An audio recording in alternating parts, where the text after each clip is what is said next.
ఇంకా స్టేట్ బోర్డులో ముగ్గురే ముస్లిమేతరులు ఉండాలంట. స్వాగతించిన ముస్లిం పెద్దలు, సంఘాల ప్రతినిధులు. ఎందుకంటే ఇప్పుడు వాళ్ళ కాన్ల పార్టీ, ముస్లింల పార్టీ ఉంది కదా కాంగ్రెస్. ఆ కాంగ్రెస్ అనే పార్టీ తీసుకొచ్చిన వక్ఫ్ బోర్డు కాబట్టి మరి వాళ్ళకు చాలా నచ్చుతుంది. మరి అట్నే హిందువులకు కూడా ఒక బోర్డు ఏర్పాటు చేసి మా అయ్యల జాగిర్ కూడా మాకు కూడా చాలా ఉంది. వాళ్ళ అయ్యల జాగిర్లు పాకిస్తాన్ పోయిన వాళ్ళకు ఉన్నట్టు మరి మా అయ్యల జాగిర్ కూడా మాకు చాలా ఉంది ఈ దేశంలో.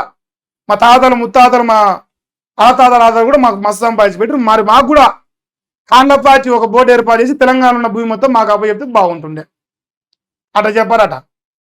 మాదేమో పేదవాళ్ళకు వస్తారట అట్లా చెప్తారట డైలాగ్. మొత్తానికైతే వక్ఫ్ బోర్డు విషయంలో మెజారిటీగా ఎక్కడెక్కడ అయితే వాళ్ళకు భేదాభిప్రాయాలు ఉన్నాయో అభిప్రాయాలను కూడా స్టే ఇచ్చింది వక్ఫ్ బోర్డులో తీసుకొచ్చిన సవరణ చట్టంలో.